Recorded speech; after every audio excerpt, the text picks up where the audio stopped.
Something weird is happening with Linux, and I don't think most people realize how big this actually is. For decades, Linux had this reputation. Only programmers use it, hackers use it, people who enjoy looking at a green text on a black screen for 10 hours a day. Normal people stayed far away. But in the last few months, the numbers started doing something they never done in 30 years. In the US, Linux just crossed the 5% market share mark. On Steam, it officially overtook macOS as the second most popular place to play games. And what's wild is this didn't happen by accident. There are real reasons why Linux is growing so fast right now.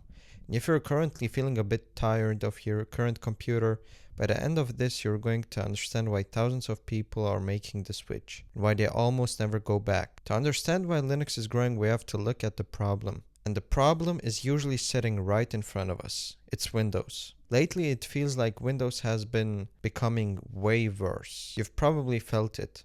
Ads appearing in your start menu, Windows forcing your files into a OneDrive cloud you didn't ask for, and the big one, the Microsoft's new AI features, like Recall, which takes a screenshot of your desktop every few seconds so it can remember what you were doing. For a lot of people, that was the breaking point. It feels like you don't own your computer anymore. You're just renting it from a landlord who watches you through the windows. This is where the first solution comes in.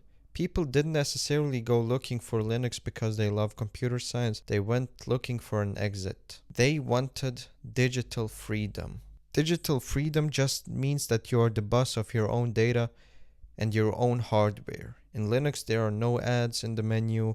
There is no AI taking screenshots of your bank statements. It's just a tool that does what you tell it to do.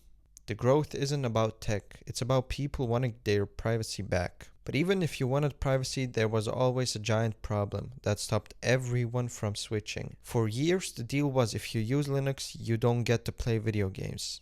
The code just didn't match. It was like trying to put a Nintendo disc into a PlayStation. Unless a developer spent months rebuilding the game for Linux, it just wouldn't run. Then Valve released the Steam Deck. And to make it work, they perfected something called Proton. Think of Proton like a world-class instant translator. When a Windows game tries to send a command to your computer, Proton catches it, translates it into Linux speak, and sends it through. Suddenly that deal breaker vanished. Out of the top games on Steam, almost 90% of them just work. The Steam Deck acted like a Trojan horse. It put Linux into the hands of millions of people who didn't even know they were using it, and it proved that Linux is now a legitimate place to play. Even with games working, there was still one last problem: the learning curve. Everyone thinks that to use Linux you have to be a wizard who types code into the black box every day. And 20 years ago that was mostly true. If you wanted to install a printer or Wi-Fi drivers, you had to write essays in the terminal. But the modern solution is that Linux has finally become user-friendly. There are different versions of Linux called distributions or distros that are built specifically for people who just want their computer to work. Take Linux Mint for example. If you can use Windows 7, you can use Linux Mint easily. It has a start menu, a taskbar, and folders that work exactly like you expect, just like Windows. It even has features that make Windows look old, like Nemo actions that let you right-click a video and convert it to different formats instantly without opening an app, going to the internet really easily. Then there's Pop! OS, which is being built with a new language called Rust to make it nearly impossible to crash. It's no longer about being a hacker, coder, or something.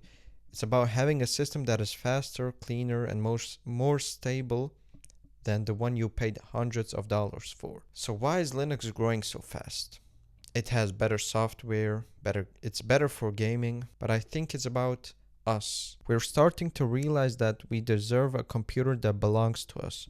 A computer that doesn't track our typing, doesn't show us ads, doesn't tell us our perfectly good hardware is obsolete just to sell us a new one. Linux isn't suddenly growing out of nowhere. It's just that for the first time in history, the weird alternative has become the most logical choice, and the world is finally catching up to it.